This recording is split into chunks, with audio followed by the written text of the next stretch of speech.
Welcome back to the channel Trading Simplified. I'm a trading enthusiast and love to simplify trading. To get started, just a reminder that I'm not a financial advisor and this video is for entertainment purposes only.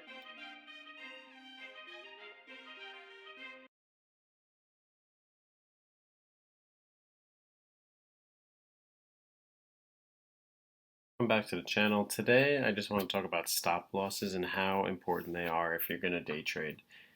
Because when you're day trading, you have to take all emotions out of it and you have to follow a stop loss. So when you enter a trade, you need to always know what is your entry, where are you going to sell it, and what are your profits. And you don't want to look at stocks and be like, I bought here at the $11 and I sold at $12 and it ran all the way up to 24 and feel that FOMO. You just want to have a plan in place. So if you were going to buy something at, let's say, $10 and you said to yourself, okay, at $9 I'm going to cut the loss, you need to cut the loss at $9. Now I know that sounds very simple, but when you're in a trade, the game changes because you're emotionally invested, because your money's involved, especially if you're doing a lot of shares. So it's something that I just like to review because I've been in trades and I'm still learning this, is that, the trade doesn't always go correct. There are individuals who own the stocks that I'm going to go through that are still holding because they're emotionally invested. Fund hit a high of $24 and it's all the way down to $10 now. I mean, that's a 50% loss on your investment. And this is like something that this stock used to be worth $1 and it went all the way up to 24. And yeah, I made money trading this stock, but I was fortunate enough to buy it over here and then sell it up here. But that doesn't always happen. Sometimes you enter the trade and it might be over here you entered because you saw the ride coming up and you said, let me see if I can get in on some of this. And then you buy at the dip at $14 and then it just keeps trending down and then you're losing. So you have to have what's your entry, where are you planning on selling this, and what is your stop loss when you enter a trade. All three of those things have to be planned out when you buy something. So you take the emotions out of it and you're not worrying about what it's going to, where it's going to go with this or that. You have your plan, you know what you want to make. Now when I day trade, I don't do percentage gains, I go by points. So if I bought something, let's say at $105 a share, my plan is, am I selling this at 106, 107, 108, 109, etc., and my stop loss could be $100. You can, you can go by the support levels and the resistance, and then take it from there. But here's a good example. This Trump stock, this SPAC that was $10, went all the way up to 175. There are people still saying that it's going to rally back, and that might be true. But all it takes is one bad trade and you lose all of your capital. And at least for me, anytime I've held a trade that was designed to be a day trade, I've lost money because I've held it and then holding it has gotten worse and worse. And the longer that you hold a position, the more likely bad news is going to come out and you're going to lose. Now, this is different if you're buying companies that are established like Tesla or not even Tesla, Apple, Amazon, things that are proven to make money, or you're just buying an index fund, then who really cares? If it's an index fund, you just buy it and just keep dollar cost averaging. But take DWAC, for example, and from $175 all the way down to it's $59 right now. It's a 65% decline on your money. Now, I bet when you're day trading this, you don't want to take a 65% loss. Let's say you bought at the 175 and, it was a FOMO trade and it didn't work out. But you said to yourself, I'm going to cut the loss at 170.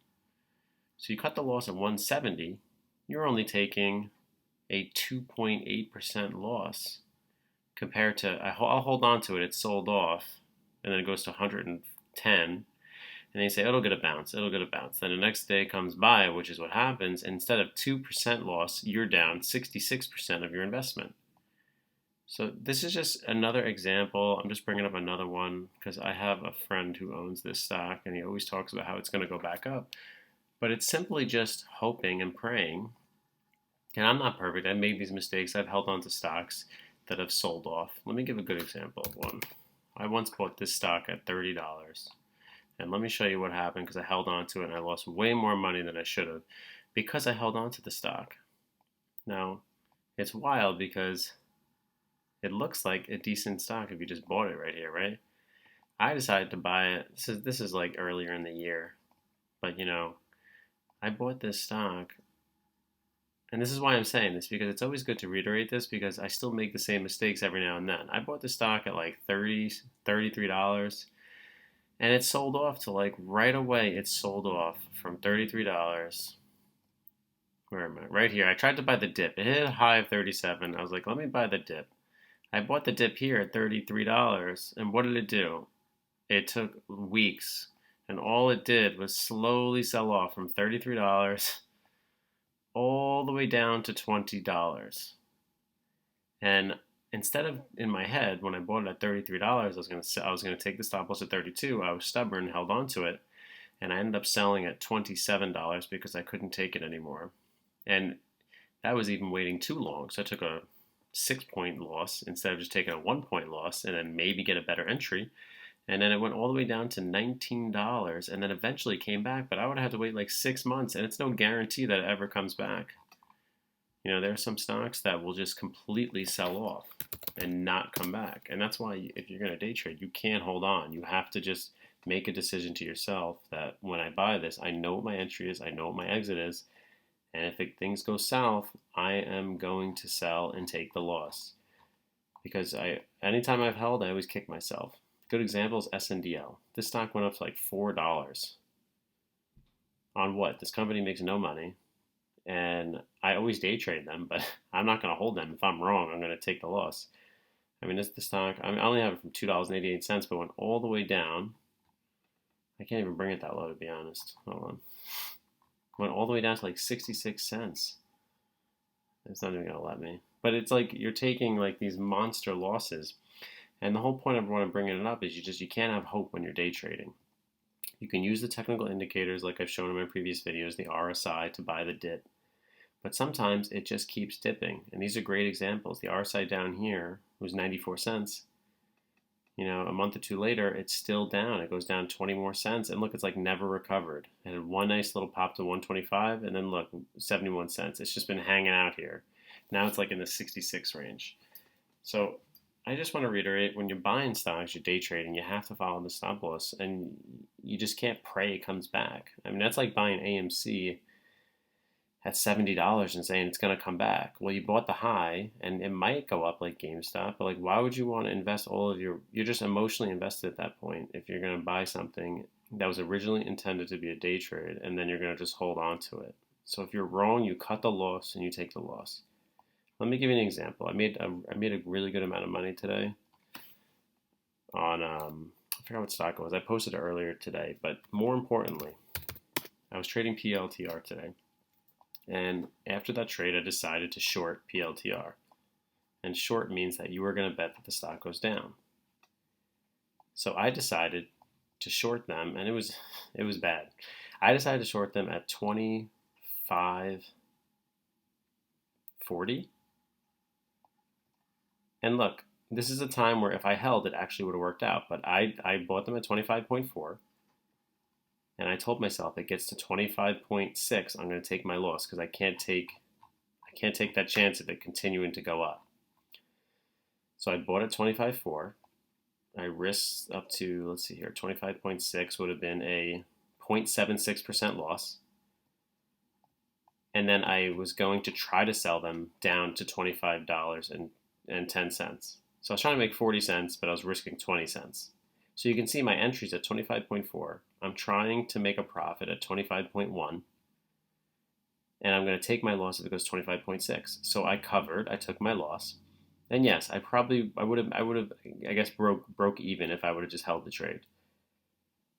But then I'd be sitting on this overnight if I held this trade, and it's 25.5 in the after hours, and then I'm going to wake up the next day with all this money invested and not know where it's going to go. It doesn't make sense. Take the loss and then find a better entry the next day.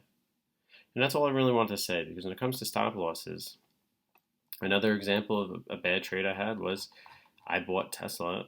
Remember, I made a video, I covered this position a while ago, but I bought them at 956. And I thought to myself, there's no way this stock is going to break 950. Well, I was proven wrong. It went to 1200. and I bought them, and then I shorted them at like 9. I'm sorry, I shorted them at 856, and I thought I was in good shape. And then I cut the loss, 30 points above. And that was what I had in my mind before I made the trade. So there's no thinking. The minute that it went up to 900, I just take the loss. And good thing I did, because look at this. It just kept going up, and now it's up in the thousands. If I would have just held the short position, my loss could just be an infinite. So it's just a recap on stop losses and just how important they are, because you need to make your losses smaller than your gains. And when I watch videos, I just truly believe that if you're going to make money, you need to have your losses smaller than your wins. And I know that sounds dumb, but it only takes one loss to ruin all of your gains that you work so hard to get. So, I made $1,800 today, which is a very great day, but I took losses too, but they were small. Like AMC, I tried to go long on today, but I cut the loss at $100, so I was wrong. So I bought 500 shares. And where was I with this? Let me just see. Here we go. So I was up here, and I thought that it was going to continue to go up. It was like over here around $36. I gave it 20 cents. I bought it like 35.60. Thought it would continue to go up because we had this monster move up where it went all the way up from 35 all the way up to 37.40. So I was like, oh, I'm going to buy the dip here. The RSI is low. The RSI was like down here, was like 36, which is an indicator to buy. So I bought the 35.6 for the breakout, and it started showing signs of weakness. So at 36.4, I took the $100 loss. So I, was hoping that I was going to get a 36.6 all the way back up to 37. So I was trying to make 40 cents, risking 20 cents to make 1%, which I don't do it by percentages, but I'm just showing it because it's showing it here, to 36.4. So I'm risking 0.5% to make 1 to 1.5%. Instead, if I would have held this trade and I had them at 36.6, I would be going to sleep at night with all these shares of AMC, and it's down to $36. And now I wake up tomorrow, I have no idea where it's going to be, totally out of my control. It's better off take the loss, and AMC might be $50 tomorrow, it might be $30 tomorrow. You have no idea. But you don't want to be day trading and wishing that it's going to be a price. You want to play whatever's moving at that moment. If something has momentum, get in, try to get profits, and get out. And if it doesn't go your way, then you sell and you just try to get your profits and get out. And I just want to reiterate that. You can definitely go into more detail about support and resistance levels.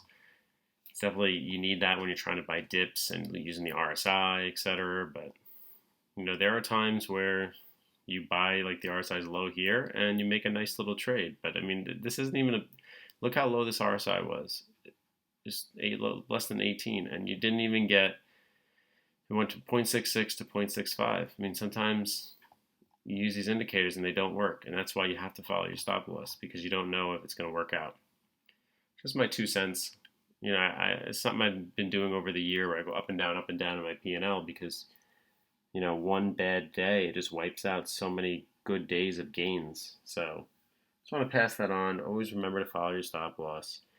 Know your entry, know your exit, know what you're willing to lose when you invest in something. Because these are not companies that you want to hold forever. You're just day trading, you're playing the momentum. It's different if you're buying like Apple or something and you tell yourself, I'm just going to keep buying on the red days, then that's different, because that's a proven company. They make billions of dollars, and if that makes you feel confident and you can swing trade that, then go for it. But that's not the type of trader I am. I like to trade whatever's moving in the moment. And I just want to pass my 2 cents, because anytime I've held something, I lose money or more money than I actually wanted to in the beginning. Last example, SCKT. This stock used to trade at $30. I have a buddy that has this stock. They own this stock at $34. And you look at this chart and be like, why would you buy there? But, in the moment, it seems like a good idea at the time. So that's why we just have to always protect ourselves, protect our assets. You worked hard for your money. And you don't want to just give it up, because now he's looking at a $32 down to 16 and 80% loss on his investment. So it's just something that I always like to bring up. Always follow your stop loss, because this can happen to anybody, and you always want to be able to live to trade another day. The more you can trade, the more possibilities you have to make money. As long as you follow your rules, you will have a chance to, maintain that wealth. So that's my 2 cents. Just wanted to bring in stop losses because I'm seeing it a lot lately where I see stocks like DWAC go to 175 and then come back down to $60, or Fun go up to $24 and go back down to $4. And I always think when I first started trading, I used to hold and pray it would go back up, and I'm just grateful that I didn't blow up my account. But you really got to be careful because these stocks, sometimes aren't worth what they're saying, or they pump up, 500 to 1,000% overnight, and you just got to be really careful. So always keep in mind, don't get emotionally attached to any stock. Everybody loves PLTR, but you just don't want to get emotionally attached. You don't know if it's ever going to get to 29 again if you bought up here. If you took your loss at 28, you could have rebought at 23, and then maybe took some profits at 25. So it's just something to always think about. It's obviously easier looking at the chart and then saying what you would do now, but if you were buying at the highs and you didn't take the loss, you're losing the opportunity to buy at a lower price and then ride it up for gains. So just wanted to go over stop losses and how important they are, and they really are essential if you're going to be a day trader. You have to follow your stop loss. If you don't follow your stop loss, you're going to lose at the end of the day because you're going to take bigger losses than what you're going to make. And one bad trade can ruin your entire account, and that's what you got to focus on. All right, that's all I have for you today. Hope it helps. If you liked it, subscribe to the channel. I'll try to make more educational videos